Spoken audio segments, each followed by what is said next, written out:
This is a water jetpack. But no, that's not me flying it. This is me. It's harder than it looks, okay?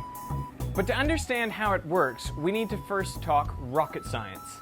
Rocket science is meant to be one of the most complicated things in the world, but the basic principle is incredibly simple. It's just Newton's third law. All forces come in pairs, which are equal and opposite. To demonstrate this, I'm using a fire extinguisher on a skateboard. As the carbon dioxide is forced out the back of the extinguisher, it puts a force forwards on me, causing me to accelerate.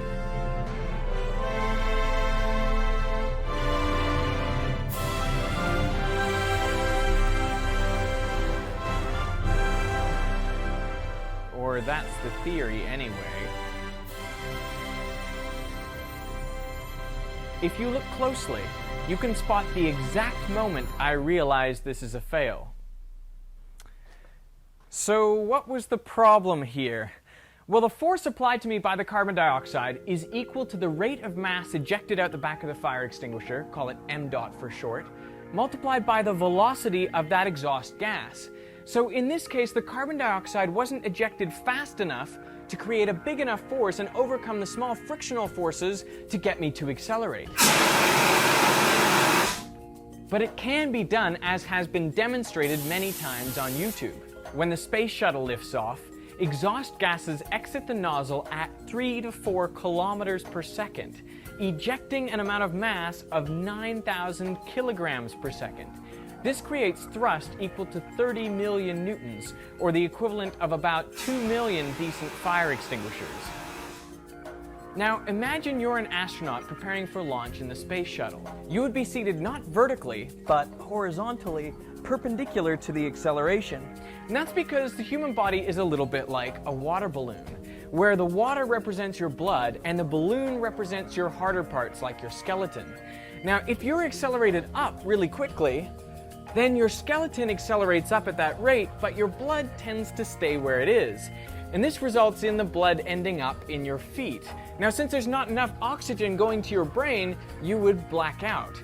But fighter pilots face an arguably worse fate when they accelerate down too fast, because then the blood all rushes to their head and they suffer something called a redout, where the blood actually comes out of their eyes, nose, mouth, and ears. But back to astronauts. Since you're reclined, at worst the blood will end up in the back of your body and the back of your head, but your brain will still have enough oxygen to remain conscious. Now, as the spacecraft lifts off and starts speeding up, the acceleration is initially a very reasonable 5 to 8 meters per second squared. That's less acceleration than an object in free fall here at the surface of Earth. But as the spacecraft continues to burn fuel, its mass decreases, while the thrust remains essentially constant. Now, Newton's second law says that the acceleration of an object equals the net force applied to it divided by its mass. So as the mass decreases, the acceleration increases. And it increases at an increasing rate. So much so that at the end of the rocket burn, the thrust has to actually be limited in order to keep the acceleration from going over 3 Gs. That's 3 times the acceleration due to gravity, or about 30 meters per second squared. Now, the term G-force has been invented to give a sense of the amount of force experienced by astronauts in multiples of the force we experience every day. Right now, you're experiencing 1 G-force, probably on your butt if you're sitting down. Can you feel that force? But accelerating at 3 Gs, you would experience 3 G-forces. So the force between your back and the chair would be the same as if you had 2 of you stacked on top of you. Oh, Hey, pipe yeah. down below, huh? Oh, you guys are heavy. Oh man. You know that feeling when you're taking off in a plane and it feels like you're pressed into the seat? Well, really, it's the seat pressing into you. But if you imagine that feeling times 20, that's what it would be like to be taking off in the space shuttle. Now, an interesting little side note is that we think of the space shuttle's acceleration as being mainly vertical because that's what we see when it lifts off. But that's actually not true. Once the space shuttle exits the thicker part of the atmosphere, it turns horizontal and accelerates up to its orbital velocity of 28,000 kilometers per hour. So most of the acceleration of a spacecraft, in orbit anyway, is horizontal. So how is this like a jetpack? Well, unlike the shuttle, you don't carry your own propellant with you. And also there's no chemical reaction releasing energy that drives the propellant downwards. Instead, the jet ski pumps water out of the lake and up that hose at a rate up to 60 liters per second. And then right on these nozzles here, the water changes direction, so it goes from coming up to being fired out the bottom, and that change in momentum as it goes over the bend is what actually pushes the jetpack up, because the jetpack's pushing down on the water. So by Newton's third law, the water has to push up on the jetpack, generating 1,800 newtons of thrust. That's roughly equivalent to 150 decent fire extinguishers. This could accelerate me at up to 1.5 Gs. And you use your hands in order to steer, lifting up to drive yourself upwards, moving your hands down to accelerate forwards, and pretend like you're turning a big wheel very gently in order to turn side to side. One thing you don't want to do is try to explain the physics of the jetpack while in the air. That's what I was trying to do here.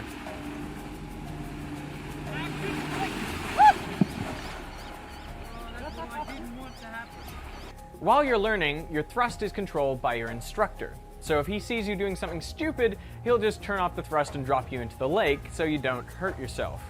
That's generally a good idea unless you're on a collision course with the jet ski.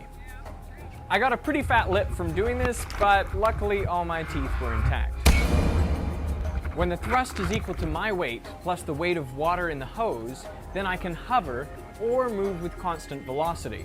It's a common misconception that you need a little bit of unbalanced force to move with a constant velocity. In truth, if the forces are balanced, you will just continue moving with whatever constant velocity you have. The other common misconception about rockets is that you need something to push off like the atmosphere. In reality, what you're pushing off is the propellant.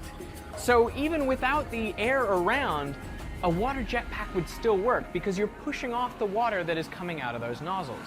If you want to go jetpacking, I recommend you go easy on the controls. I mean, the worst thing you can do is overcompensate, which I think is a typical human reaction, because you're reacting to where you are and how fast you're moving, and you're not reacting to acceleration, which is the real thing that you can control. So even if you're coming down towards the water quite quickly, you may be slowing down, so it may be okay and you don't need to adjust anything. You just kind of need to trust that the jetpack will get you out of any trouble. It's a pretty incredible experience.